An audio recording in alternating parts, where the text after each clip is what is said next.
Welcome to Sports Sunday. I'm Brooke Grimsley. With the series split, the Cardinals and the Red Sox playing today for the series win. Andre Pallante with the start on the mound and behind the plate making his first big league start. That'd be Ivan Herrera, a man people will see with a bright future here in St. Louis.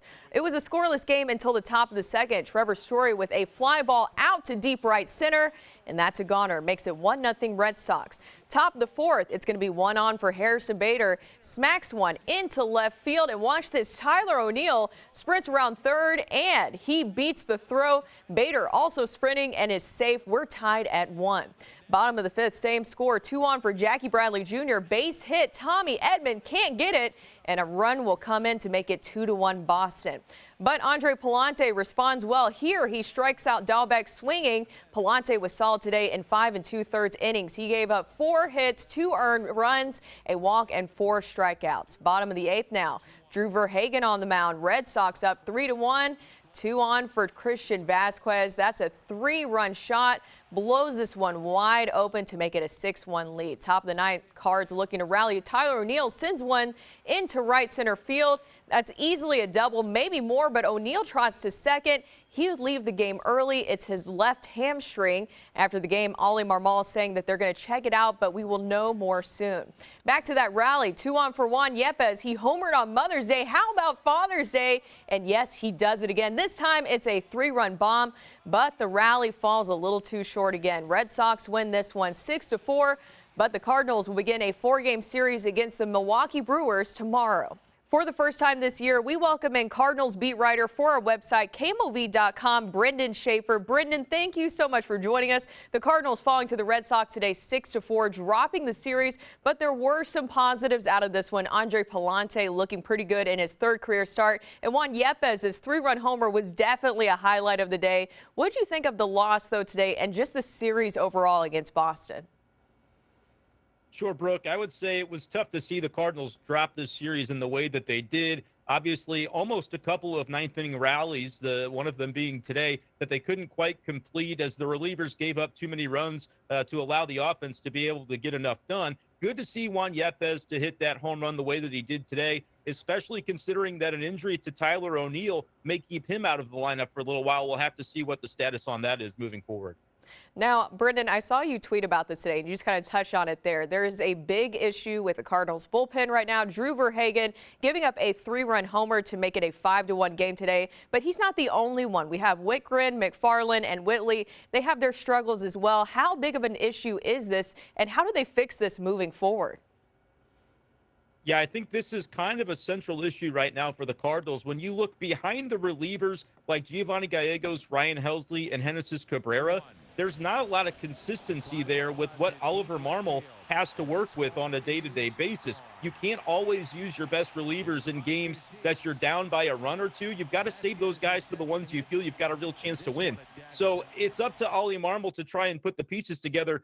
But at some point, you may need some different pieces. And that's something that Ollie Marmol told the reporters this afternoon. He thinks it's going to be Zach Thompson as the lefty out of the bullpen that's going to get more opportunities instead of McFarland. And then instead of Drew Verhagen, who you mentioned gave up the home run today, Johan Oviedo is going to get some more chances moving forward. And behind the plate today, Ivan Herrera making his first major league start at Fenway. This happening because of Yadier Molina going on the injured list with knee inflammation this past week. What do you think of Herrera's workload and what will it be like for him? And it was just one game, so we didn't get to see much from him today. But what has he been doing in the minors? And what do you think about his future with the Cardinals? Yeah, Herrera's a guy that they're pretty excited about, has been one of the top catching prospects in the organization for a while. This season with Memphis, he's got an .824 OPS, so a pretty decent bat. And with the struggles offensively for Andrew Knizner, I think the Cardinals are willing to give Herrera a look to see if he can't help provide more offense from the position. They're happy with the way Knizner handles the defense and handles the pitching staff, but at some point, more offensive production would be nice. So I don't know if it's going to be quite a 50-50 split, but I do think you'll get the opportunity to see more from Herrera moving forward while Yadi's on the injured list. Well, and also, too, I know that just kind of staying on that Yadi subject for a second there, is that a concern that we should be all looking at with Yadier Molina? Do you think that it will be just a short stint, or do you think it will be a little bit of a longer stint for Yadi? Well, it's kind of an issue where Yadi didn't necessarily get hurt on one play. This is something that's been building up for him for a while, and that makes sense when you consider that coming up in July is Yadi's 40th birthday. He's got a lot of mileage on these knees. And so I think right now it's just a matter of getting some rest for him to hopefully be able to see him be more healthy and stronger for the second part of the season. But regardless, we've got to realize that this is not going to be the Yadi or Molina catching 80%, 90% of the games like we saw in the past. They're going to need some help from the other guys at the catcher position. Of course, we have to talk about Brendan Donovan, too. He's been a nice surprise for the Cardinals since being inserted in the lineup as an everyday player back on May 10th. He leads the National League in on-base percentage with .424. What do you make of what he's been able to do? And I don't really think that anybody was expecting this, but still a nice surprise for the Cardinals.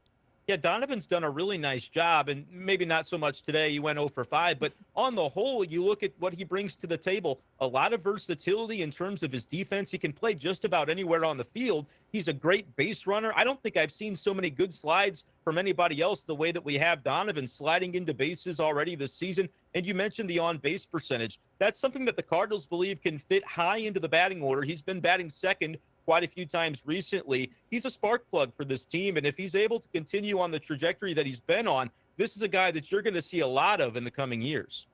Looking back at the pitching staff again, Jack Flaherty making his season debut this past week, but things didn't go as hoped. In 3 innings of work, he allowed 3 hits and 4 runs, with 2 of the runs unearned. He struck out 2 and made a frantic throwing error on a bunt. What did you make of that start, and do you think the Cardinals maybe returned him too soon?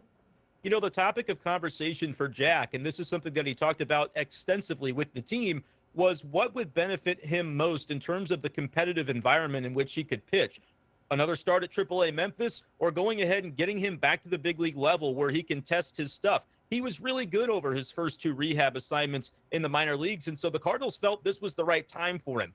I don't think they brought him back too early. I think he just had a little bit of rust to shake off and honestly some nerves. Jack talked about that being something that surprised him a little bit. He's not sure where those butterflies came from, but it is something he dealt with in that game. Moving forward, I think he'll be okay. The prime thing for Jack is, can he stay healthy? If the shoulder holds up, I think he's going to be just fine.